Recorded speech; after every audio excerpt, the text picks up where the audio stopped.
Gwen Carr, the mother of Eric Garner, knows all too well, right, the pain of losing her son to excessive police force. She has been fighting for police reform ever since. She joins us this morning live as she prepares to head to Minneapolis for George Floyd's funeral. So good morning to you once again, Gwen. Thank you for making the time for us this morning. It's been 6 years since the death of your son, right? 6 years since we heard him say, "I can't breathe."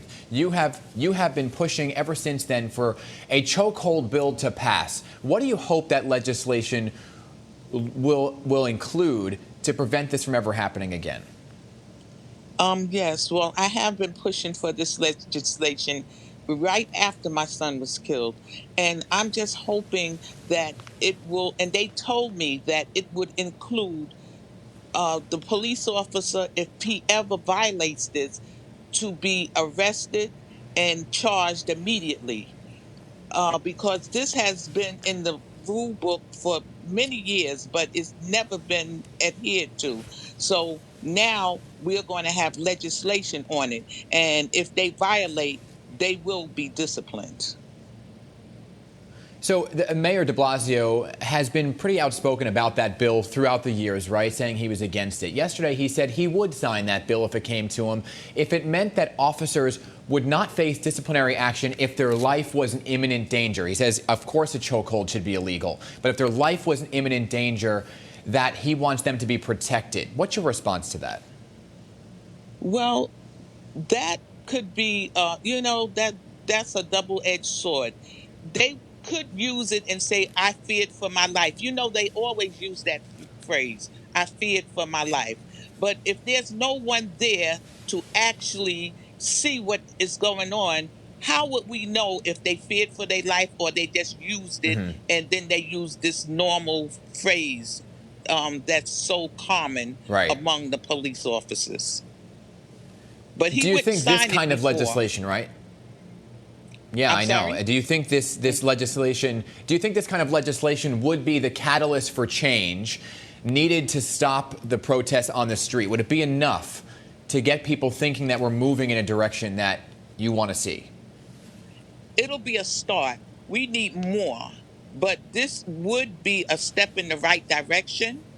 And but people are not only protesting about the chokehold, they're protesting about all the injustice that are done in the Black and brown Right. communities. There's shootings, there's abuse, there's cracking of heads. All of this has to stop. We don't want to be brutalized, and stop targeting our areas. Right, and that brings me to something you're talking about, more change nationwide as well. Besides the chokehold bill, the NAACP just came out with their list of demands. Let's throw it up on the screen. Including more transparency for officers, right, more accountability.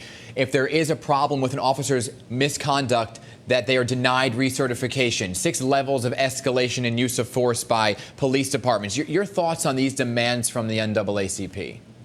Yes, because a lot of times the officers, like in my case and in a couple of other cases, were fired. But if they're fired and they can go to another precinct, another state, and get their job back, they get the good guy letter. I mean, that defeats the purpose. We don't want that. Right. We need it to be solid. If they're fired, they have to get another job.